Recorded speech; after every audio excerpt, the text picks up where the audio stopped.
Hola, en este video aprenderemos a identificar cuál es el signo de las funciones trigonométricas según su cuadrante. Y bueno, para comenzar vale la pena recordar cuál es la diferencia entre razón trigonométrica y función trigonométrica. Y bueno, aunque los conceptos parecen muy parecidos, hay que recordar que una razón trigonométrica es aquella que relaciona las magnitudes de los lados de un triángulo, es decir, va a estar comparando los catetos, por ejemplo, el opuesto, la hipotenusa o el adyacente, según cuál sea la razón trigonométrica que queremos, ¿no? Seno, coseno, tangente. Y en cambio, las funciones trigonométricas ya extienden un poquito más el concepto y empiezan a estudiar el comportamiento de las razones al variar el valor de los ángulos. Entonces, en pocas palabras, al hablar de razones, pues básicamente es como la base, ¿no? Es la base que define cuál es la relación entre los catetos de un triángulo rectángulo. Vemos que está la hipotenusa, tenemos el opuesto y el adyacente. Pero ya la función trigonométrica extiende el concepto y empieza a analizar cómo se comporta, empieza a poder graficarlo, a poder analizar qué pasa si aumento el grado, qué pasa si lo disminuyo, qué pasa con los cuadrantes, qué signo me va a dar como resultado. Y de aquí es de donde se derivan las gráficas de seno, coseno, tangente, que empiezan a ver también identidades trigonométricas. Y bueno, ya podemos trabajar con nuestras funciones como tal, ¿verdad?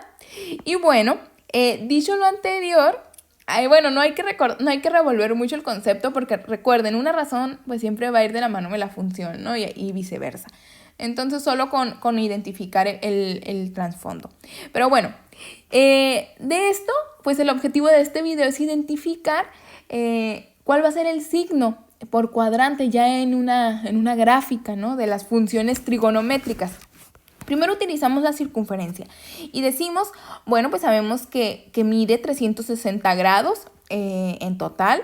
Ahorita vamos a trabajar con grados, luego vamos a hablar de los radianes, pero pues son 360 grados y una circunferencia o un plano, pues lo podemos dividir en cuatro cuadrantes. Aquí utilizo esta imagen porque vaya, al hablar de un plano, ¿qué decimos? Hay 4 cuadrantes, ¿no? 1, 2, 3 y 4. Seguro esto sí lo ubican, ¿no? El primero es el que está en la parte de arriba. Lo voy a poner aquí de rosita. Que abarca del 0 al 90 grados. Eso sería el primer cuadrante, ¿ok? El segundo, ¿qué pasa? Abarca del 90 al 180. Si se dan cuenta, la diferencia es de 90 porque vienen siendo ángulos rectos, no solo va girando. El tercer cuadrante que abarca del 180 al 270 grados. Y el último cuadrante, el cuarto, abarca del 270 al 360 grados. ¿Ok? Entonces estos son los 4 cuadrantes y para poder identificar pues en dónde se va a ubicar cada función según su signo, primero hay que identificar pues en qué cuadrante está el ángulo, ¿no? Por ejemplo, si yo te digo, ¿en qué cuadrante se encuentra el ángulo 340? Tú tienes que identificar rápidamente que el 340 está aquí abajo, o sea, tiene que girar más de la mitad, mucho más de la mitad, y llega al cuarto cuadrante, o sea que está por acá en el área verde. Entonces el ángulo 340 está en el cuadrante 4. ¿Ok? Entonces rápidamente, si yo te digo en dónde se encuentra el cuadrante, el ángulo 15, me vas a decir efectivamente en el 1. Si yo te digo dónde se encuentra el 211, rápidamente tienes que identificar, ok, está como por acá, entonces está en el 3, ok. Entonces esto es algo que ya han visto, pero hay que tener como esta agilidad, ¿no? Saber que la primera parte es del 0 al 90, la segunda del 90 al 180, 180 a 270 y 270 a 360, ¿va? Ok, si tienes dudas hasta aquí, regrésate para que puedas entender lo que procede. Y bueno, ahora sí, vamos a ver cómo funcionan los signos de los cuadrantes y cómo podemos, pues vaya, identificar de las funciones, perdón, y cómo podemos identificarlos aquí. Bueno, hay que recordar primeramente que pues las funciones trigonométricas, las razones se definen en función a un círculo trigonométrico. Es decir, si yo te digo, ¿cuál es el seno de 40? de 40 grados, lo que tú estás haciendo en realidad es decir, bueno, voy a hacer una comparación entre sus magnitudes. Tengo que formar un triángulo rectángulo y la magnitud que haya en el eje de las Y's va a ser el seno. Es decir, aquí está el 40, entonces este pedacito será el seno. ¿Por qué cuando decimos que el seno de 90 es 1? ¿Por qué? Porque si nosotros decimos, bueno, seno de 90, primero decimos, ¿dónde está el ángulo? Lo voy a poner aquí de verde. Aquí está el seno de 90. Entonces, es 1, porque vaya, se construye con el círculo unitario de radio 1. Entonces, esto es como si valiera 1, cualquier radio de la circunferencia. Y al ser 90, significa qué magnitud, cuánto mide en el eje de las Y's. Si tenemos un seno de 90, pues esto vale 1. Y por eso cuando nos dicen cuánto vale seno de 0 es 0, pues eso ya lo sabemos, pueden usar la técnica de los dedos. Sabemos que seno de 0 es 0. Entonces, ¿por qué 0? Porque no se eleva al eje de las Y's. Es decir, si tenemos aquí el ángulo, pues no tiene nada hacia arriba, ¿no? No podemos encontrar un valor. ¿Ok? Entonces, de esto que acabo de decir, hay que recordar que el seno está vinculado, por decirlo así, con el eje de las Y's. Y por el contrario, el coseno, lo voy a poner aquí de rojo. El coseno, si yo te digo cuál es el coseno de 40, el coseno está vinculado al eje de las X. Es decir, tú vas a hacer tu triangulito, líneas punteaditas, y la magnitud que te quede en el eje de las X será tu coseno. ¿Ok? ¿Y por qué cuando decimos cuál es el coseno de 0? Nosotros sabemos que el coseno de 0 es 1. ¿Por qué? Porque si nosotros vemos aquí, coseno de 0, aquí está, abarca todo el eje, ¿no? O sea, no tiene que hacer nada hacia arriba, ni hacia abajo, ni nada. Y por el contrario, el coseno de 90, si hacemos la línea por acá, es 0. ¿Por qué? Porque no abarca ninguna distancia en el eje de las X. Espero que me esté dando a entender, pero bueno, si hay dudas, ya saben, lo vemos con toda confianza en clase. Y bueno, de esto que acabo de decir, el coseno está vinculado al eje X. ¿Ok? Esto es lo único que hay que recordar. Coseno X, seno de Y. Entonces, ahora, ¿cómo saber, pues vaya, cuál va a ser el signo según mi función trigonométrica? ¿Qué voy a decir? Ok, si el seno está vinculado con el eje de las Y's, su signo va a ser en función a este. Es decir, aquí sabemos que esto es el eje de las X, es el eje de las Y's, pero pues por acá están los números negativos, ¿no? Menos X, y por acá abajo estarían los números negativos también. Entonces, ¿qué decimos? Si aquí encontramos un valor en el primer cuadrante de seno, primero vamos a decir, pues, ¿cómo va a estar en Y? Pues va a estar positivo porque está hacia arriba. Entonces decimos, en el primer cuadrante, seno va a ser positivo. ¿Por qué? Porque Y es positivo. En el segundo cuadrante, aquí lo voy a poner de seno, ¿no? En el segundo cuadrante pasa lo mismo. ¿Qué va a pasar? Analizamos solo el eje de la Y y decimos, en el Y es positivo, entonces seno va a ser positivo.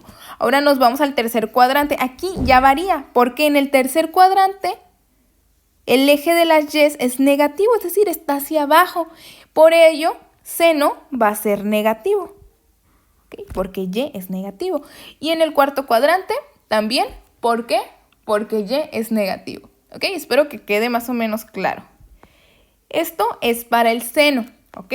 Lo puse aquí de rojo. Recuerden, seno se vincula con Y. Ahora me voy a ir el coseno. Ok. Coseno. Coseno se vincula a la X, entonces va a ser lo mismo que con seno. Según el signo de X, va a ser el signo de coseno. Entonces aquí primero nos vamos al primer cuadrante. Vemos que en el X está en la parte positiva, entonces coseno va a ser positivo. Para cualquier signo para cualquier ángulo que esté en este cuadrante. En el segundo cuadrante, coseno vemos que es negativo. ¿Por qué? Porque está en el eje del menos x, es decir, está todo esto acá. Entonces, por ello, coseno va a ser negativo. Nos vamos para el tercer cuadrante. Coseno, pues también está en toda esta parte azulita, en toda esta parte negativa. Entonces, también coseno va a ser negativo. Y en el cuarto cuadrante, pues vemos que va a abarcar toda esta parte positiva de x. Entonces, por ello, coseno va a ser positivo. ¿Ok? Eso es un resumen, ¿no? Simplemente es analizar según el eje de X y el eje de Y será su signo. Y bueno, ¿esto de qué nos sirve? Por ejemplo, si yo les digo, identifiquen cuál va a ser el signo de seno de 70. Ustedes se tienen que ir pues rápidamente al cuadrante y decir, ok, se encuentra en el primer cuadrante y podemos analizar pues que va a ser positivo. No importa que no sepa el valor, pero yo sé que va a ser positivo. Pero si yo les digo cuál va a ser el seno de 340, ustedes se van acá al valor y dicen, ok, está en el cuarto cuadrante, pues entonces el seno de 340 tendrá un signo negativo, que algo así va a ser los ejercicios próximos, ¿ok? Espero que más o menos me vayan siguiendo. De todos modos, ahorita voy a seguir explicando. Y por último, el tangente. Tangente nosotros sabemos que es la división entre seno entre coseno. Entonces, ¿qué vamos a hacer? Simplemente hacer la división entre ambos signos. Entonces, por ejemplo, si es seno entre coseno, nos vemos más por más da más. Sabemos que tangente también va a ser positivo. En el segundo cuadrante, más por menos da menos. Entonces va a ser negativo. En el otro, menos por menos da más. Va a ser positivo. Y en el último, en el cuarto, menos por más da menos. ¿Ok? Esto da menos. Entonces, bueno, en resumen, así es como podemos identificar el signo de una función trigonométrica. ¿Ok? ¿Y esto para qué nos va a servir? Bueno, creo que va a ser muy útil porque si utilizamos técnicas para conocer el valor de las razones trigonométricas, sea cual sea la técnica, porque hay muchas, nosotros en vez de estar girando los dedos, en vez de estar haciendo círculos, batallando con los signos, si identificamos el signo rápidamente, el valor también sale muy rápido. Entonces, al saber el signo, el valor va rápido. Y bueno, dicho lo anterior, espero que haya quedado claro. Los ejercicios van a ser algo así. Por ejemplo, voy a borrar esto que está acá arriba. Aquí les dejo esto para que sea como que sepan de dónde es dónde. Ok, yo les voy a poner en el ejercicio. El tangente de 15, como una tabla, y aquí les voy a poner, bueno, que me pongan el signo, ¿no? Eso va a ser los ejercicios que haremos en esta clase. Sería signo. Entonces, tangente de 15, nosotros, ¿qué vamos a hacer? Bueno, por aquí está el ángulo 15, está en el cuadrante 1. Aquí también les voy a poner en qué cuadrante está. Entonces, está en el cuadrante 1 y tiene signo positivo. ¿Ok? Porque tangente es el verde y sabemos que será positivo. Si yo les digo el coseno de 45, ¿qué vamos a decir? Ok, está en el cuadrante 1 también y tiene signo positivo. Si yo les digo seno de 200, ok, este ya va a estar en el cuadrante 3, que está por acá abajo, y este tendrá un signo negativo. Y lo pueden verificar en la calculadora, ¿no? Pónganle seno de 200. Es menos 3.42, no, menos 34.2. Entonces, ¿qué va a pasar? Pues va a ser negativo. Pero ustedes ya ahorita saben de dónde está saliendo eso, ¿no? ¿Qué más? Por ejemplo, otro ejemplo. ¿Qué dirá? Tangente de 120. Van para acá y dicen, ok, está en el cuadrante de 2. Tiene signo negativo. Ok, entonces esto les recomiendo que lo anoten. Anoten este círculo, anoten los signos para que puedan resolver rápidamente los ejercicios. Pero quiero que sí entiendan de dónde surge. Si no lo entendieron, me dicen. Y bueno, le voy a dar para acá, nada más como una nota, un dato extra. antes de continuar. Ok, ahí va. Ok, las razones inversas, es decir, los inversos multiplicativos, pues va a ser básicamente lo mismo, ¿no? Porque no varía. Si uno era opuesto entre hipotenusa, al variarlo a hipotenusa entre opuesto, no va a cambiar el signo, nada más cambia la posición, ¿verdad? O sea, se voltean. Entonces los signos tampoco van a variar. Por eso aquí dice, este es nuestro resumen. Para seno, pues bueno, seno y cosecante, en el primer cuadrante es positivo, en el segundo va a ser positivo, en el tercero negativo y en el cuarto negativo. Para coseno y secante, positivo. De hecho, pues en las partes que esté la X positiva, pues va a ser positivo, ¿no? No es tan difícil de identificar. El seno, nada más en las partes que la Y sea positiva, es donde va a ser positivo. Y cuando la Y sea negativa, va a ser negativo. En coseno, cuando la X sea positiva, va a ser positivo. Y cuando la X sea negativa, va a ser negativo. Y tangente, pues bueno, aquí ya sí es una combinación, ¿no? De ambos resultados, al ser, pues vaya, al derivarse de ellas. Y aquí es 1, 2, 3 y 4, tangente y cotangente. Entonces, en nuestra tablita les pido también el cotangente de 40, ¿qué signo tiene? Ustedes pues van a utilizar la misma que para tangente. ¿Ok? Entonces, bueno, esto sería todo por mi parte. Espero que haya quedado claro. Cualquier cosa seguimos en contacto.